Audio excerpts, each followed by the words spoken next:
यह बच्चा तुम्हारा नहीं है। मेरा नाम राजेश गुप्ता है। मेरी उम्र 25 साल है। बात उस वक्त की है जब मेरी सगाई हुई थी। मेरे मम्मी पापा ने एक अच्छी खूबसूरत लड़की देखी थी मेरे लिए।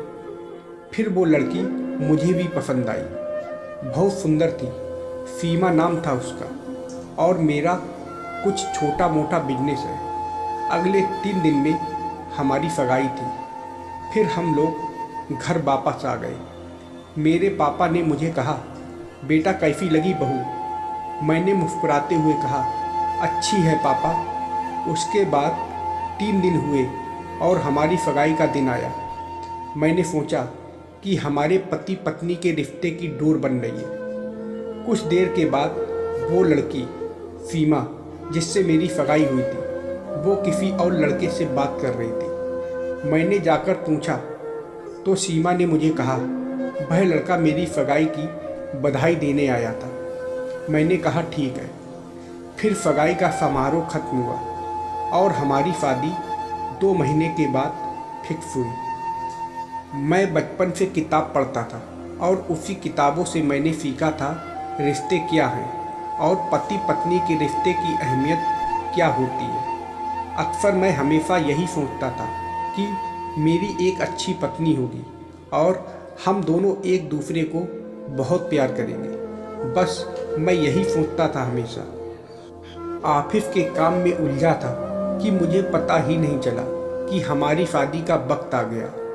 2 महीने बाद हमारी शादी हुई। मैं बहुत खुश था और मेरा परिवार भी बहुत खुश था। घर में जो पत्नी और एक बहू आई थी। हमारी पहली रात की सुहाग रात बहुत अच्छे से गुजरी। उस रात मुझे बहुत अच्छा लगा और मेरी पत्नी सीमा को भी मज़ा आया। ऐसी कई रातें हमने गुजार।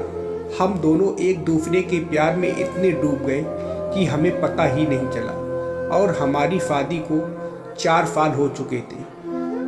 अब हमारे साथ एक छोटा सा बेटा भी था। हमारे पति पत्नी का रिलेशनशिप अच्छे से चल रहा था। मैंने अपनी पत्नी सीमा को बहुत सारा प्यार दिया और दुनिया की सारी खुशियाँ भी दी थी जो एक पति को अपनी पत्नी को देनी चाहिए। मगर इन 4 सालों में कुछ ऐसे बदलाव आए मेरी पत्नी में जो मुझे पसंद नहीं थे। मैं सारा दिन ऑफिस का काम करता और सीमा रोज़ कुछ ना कुछ बहाना निकाल कर घर से बाहर जाती।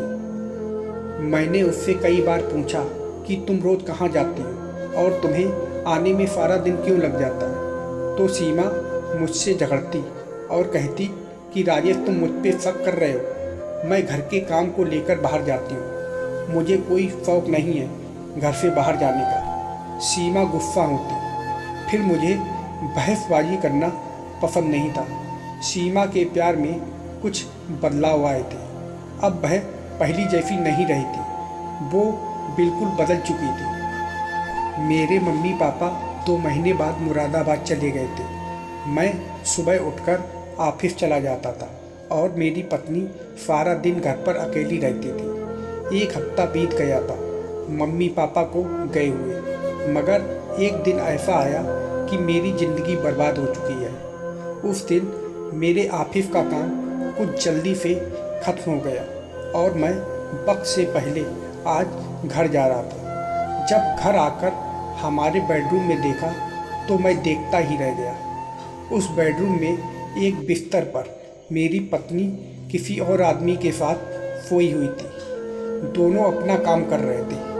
आप सोच सकते हैं कि उस वक्त मेरे दिल पे क्या गुजरी होगी। फिर मैंने गुस्सा होकर दोनों को पकड़ा और उस आदमी को मारा। वो और कोई नहीं, जो पहली बार हमारी सगाई में जो लड़का मेरी पत्नी से बात कर रहा था, वही लड़का आज मेरे घर में घुस आया था। फिर मैंने सोचा उस आदमी को ही ख़त्म कर दूं, मगर वह भाग गया साला। फिर मैं अपनी पत्नी पर टूट पड़ा और सीमा को पकड़कर 2-4 थप्पड़ मारे और मैंने कहा, सीमा, तुम्हारा ऐसा चेहरा मैंने कभी नहीं देखा। क्या मेरा प्यार कम था और तुम ऐसी कब से हो गई? मैंने तुमको इतना प्यार दिया और तूने मुझे धोखा दिया, शर्म नहीं आई तुम्हें? फिर जो उसने कहा वह सुनकर मेरे पैरों तले ज़मीन खिसक गई। फिर मुझे एहसास हुआ कि औरत को इतना प्यार करना ही नहीं चाहिए। उसने कहा कि राजेश, तुम मुझे क्या समझती हो? क्या मैं तुमसे प्यार करती हूँ? उस आदमी से मैं हमारी शादी से पहले से प्यार करती हूँ। और पता है, जब हमारी शादी हुई थी तो वो लड़का मेरे पास आया था। वो खुद नहीं आया था, पर मैंने बुलाया था। ये कहने के लिए बुलाया था कि मैं शादी कर रही हूँ, तुम वहाँ आते ही रहना, मैं तुम्हें मिलती रहूँगी। और तुम्हें पता ही नहीं चला, हम दोनों हमेशा मिलते रहे। सीमा बोलती रही और मैं सुनता ही रहा। मेरी आंखों से आंसू निकल रहे थे। मेरी ज़िंदगी के सारे सपने टूट चुके थे। फिर मैंने कहा, सीमा, तुम किसी और से प्यार करती थी तो तुमने मेरे साथ शादी क्यों की? मेरी ज़िंदगी बिगाड़ने के लिए। बच्चा होने के बाद भी तुमने किसी और के साथ अफेयर शुरू रखा। मैं तुम्हें कभी माफ़ नहीं करूँगा। तब उस सीमा ने कहा, राजेश, यह बच्चा तुम्हारा नहीं है। मैं शादी से पहले प्रेग्नेंट थी। इस बच्चे का बाप वो आदमी है। सीमा की ये बातें सुनकर मैंने अपनी पत्नी को अपनी ज़िंदगी से निकाल दिया और उसे पुलिस के हवाले कर दिया। फिर पुलिस ने मेरे पास से सबूत मांगा। मेरे पास तो कोई सबूत नहीं था, मगर एक सबूत था, उसे सज़ा दिलवाने का। मैं हमेशा अपने बेडरूम के अंदर सीसीटीवी कैमरा लगा के रखता था, परंतु अपने बिजनेस के काम की वजह से वह रिकॉर्डिंग चेक नहीं करता था। वो आज मेरे काम आ गया। फिर उन दोनों को 15 साल की सज़ा हुई है और वो बच्चा मैंने अपने पास ही रखा। बस यही है मेरी दर्द भरी कहानी। मगर इस ज़िंदगी से मैंने एक सीख तो ली है, किसी भी पत्नी को इतना प्यार नहीं करना चाहिए, क्योंकि जब पति पत्नी का रिश्ता बिगड़ता है तो बहुत दर्द होता है।